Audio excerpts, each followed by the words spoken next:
এটা কোরআন, এটা ইসলাম। আল্লাহ ব্যতীত কারোর নামে মান্যত করা যাবে না।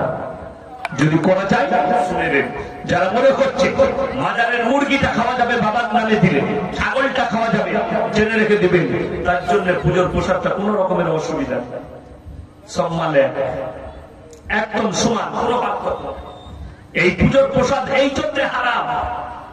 আমি বিহারের একটা মন্দির দেখলাম, ये सिन्नी, ये अगरबत्ती, ये मोमबत्ती, ये फतेहा, ये नियाज, ये सब हराम कहलाता। क्यों हराम है? नबी जी की जमाने में नहीं था, इसीलिए हराम है। तो से उत्तर दीजिए, तुम भी तो नबी जी के जमाने में नहीं था, तुम भी हरामी होता। एना उच्च गुटका करे फतवा, लेकिन इस्लाम का मसला ये नहीं है कि अल्लाह के रसूल के जमाने में रहने से वो जायज है और नहीं है तो नाजायज है, ये हम नहीं कहते। এটা মাসলা নয়। আমার নবীজি সাল্লাল্লাহু আলাইহি সাল্লাম যেটা করেছেন সেটা আমাদের আদর্শ, ঠিক কি না? কথা বলে নবীজি যেটা করেননি, নিষেধ করেছেন, সেটা ইসলামের জন্য বর্জনীয়, সেটা আপনার আমার জন্য করা যাবে না, নিষেধ। নবীজি সাল্লাল্লাহু আলাইহি সাল্লামের আদর্শটাই আমাদের আদর্শ। বড় কষ্ট লাগে বেঈমান কাফেররা এদের কারণে সুযোগ পেয়েছে, এরা জন্মদিন পালন করছে। বাংলাদেশের এক গুটখাখোরকে দেখলাম নবীজির নামে কেক কেটে জন্মদিন পালন করছে, নাউজুবিল্লাহ বলে।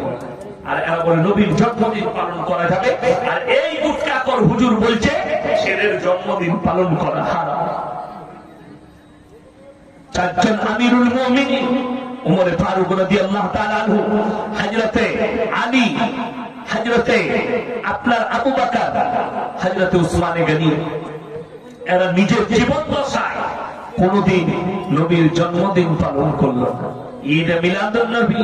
আবার এক গুটখাখোর বলেছে বাংলাদেশে যত ঈদ আছে ঈদের মধ্যে সব থেকে বড় ঈদ হচ্ছে ঈদ মিলাদুন নবী।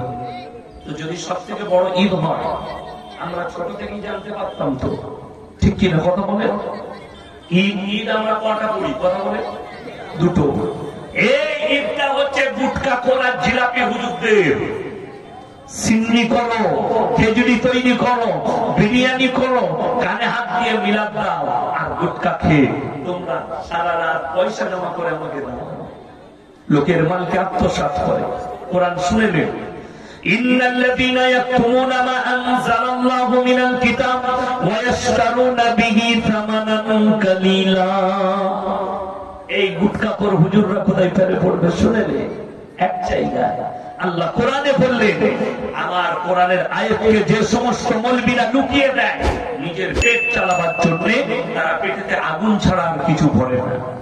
এদের কাছ থেকে আল্লাহ সমাজকে হেফাজত করুন, কমকে হেফাজত করুন।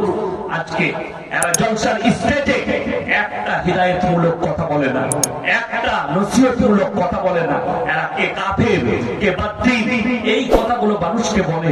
জিলাপি খাবার কথা বলে, সিন্নির কথা বলে, মাজারের কথা বলে, রওজা খানের কথা বলে। এরা কখনো বলে না যে লটারির টিকিট কাটো না, সুদ খেও না, 5 ওয়াক্তের নামাজ কম্পালসারি পড়ো। এরা নামাজের কথা বলে না। এরা কখনো হিদায়াতমূলক কথা বলে না, রোজা রাখার কথা বলে না, দিনদারির কথা বলে না, পারেসকারীর কথা বলে না, মদ হারাম বলে না, জিনা হারাম বলে না। এগুলো যদি বলে দেয় মানুষ তাদেরকে অ্যাভয়েড করবে। কেন?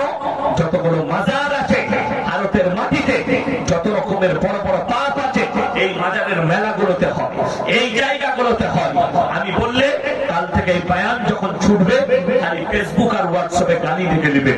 আমার মোবাইলে 100 জনের বেশি খালি মৌলবি কটা গাল দিয়েছে, মা বোন তুলে গুটখাখোর মৌলবিরা। আমি চিন্তা করি যদি এদের হাল এই হয় তাহলে এদের যারা মুরিদ আছে এদের হালগুলো কত খারাপ। আমার মুমতাকির ভাই তো ভয়ে সুইচ অফ করে দিয়েছিল ফোন, ঠিক বলছি না? হ্যাঁ, সে আর ভয়ে ফোন তুলে না, ফোনটাই বন্ধ। আমি ফোন করলে তার যে ড্রাইভার আছে মোহাম্মদ মনিরুল, তাকে আমি ফোন করতাম, দিয়ে কথা বলতাম। গালের চোটে ফোন বন্ধ হয়ে গেছে, বরদাস্ত করতে পারিনি। কিন্তু আমি কিন্তু ছোটখাটো মাল নয়, বিরাট করা। যত গাল দিবি আমার ফোন কিন্তু বন্ধ হয়নি, সব সময় পাবে। আমি গাল খেতেও আছি, দোয়া দিতেও আছি। যারা গাল দিচ্ছ তারাও আমাকে দোয়া দিচ্ছে, অসুবিধা নাই, আমি তাদের লেগে দোয়া করি, আল্লাহ হিদায়াত। মুর্শিদাবাদের একটা ছেলে গালি দিয়েছিল, পরবর্তীতে 6 মাস পরে ফোন করে বলছে, হুজুর আমি হক বুঝতাম না, হক বুঝতে পেরেছি, আমি গালি দিয়েছি অনেক, আপনাকে জলসা শোনার পরে আপনি আমাদের এরিয়ায় এসেছিলেন, আমি আপনাকে গালি দিয়েছি, আমি ক্ষমা চাইছি, আল্লাহ যেন আমাকে ক্ষমা করে। আমি বললাম, তুমি যেদিনে গালি দিয়েছ সেই দিনই আমি মন থেকে তোমাকে ক্ষমা করে দিয়েছি, আর তোমার লেগে দোয়া করেছি, আল্লাহ তোমাকে হিদায়াত প্রাপ্ত করবে। এটাই আমার দোয়া। যারা আমাকে গালি দেয় তাদের জন্য আমার দোয়া, অসুবিধা কিচ্ছু নাই। আমি চাই মানুষ হক পথে আসুক, গালি দিয়ে কোনো জিনিসকে দাবানো যায় না। বুখারী শরীফের রওয়ায়েতে আছে, যারা মনে করে গালি, আপনাদেরকে বলে যাচ্ছি, শুধু মৌলবীরা নয়, শুধু হুজুররা নয়, সাধারণরাও শুনে যান, কেউ মুখের ভাষা খারাপ করবেন না। বিবির সাথে হোক, স্ত্রীর সাথে হোক, সন্তানের সাথে হোক, প্রতিবেশীর সাথে হোক, কেউ খারাপ ভাষা, অশ্লীল ভাষা ব্যবহার করবেন না। কেন? বুখারী শরীফের হাদিসে আছে, যারা অশ্লীল ভাষা ব্যবহার করে এটা মুনাফিকদের একটা বড় আলামত। যারা খারাপ ভাষা ব্যবহার করে, ওই জন্য আল্লাহর ওয়াস্তে মানা করে যাচ্ছে, কেউ রাগ ভাষা ইউজ করবে। যে কোনো মানুষকে কড়া ভাষা বলা যায়, তার পদ্ধতি আছে, সিস্টেমেটিক্যাল আছে। আপনি অবশ্যই বলতে পারবেন একটা কড়া ভাষা, কিন্তু ভদ্র ভাষায় তাকে কড়া বলতে হবে। আপনার মিজাজের দ্বারা তাকে কড়া ভাষা বলতে হবে। নবীজি সাল্লাল্লাহু আলাইহি ওয়াসাল্লাম তো এই আখলাকটাই চরিত্র দিয়েছি। তোমরা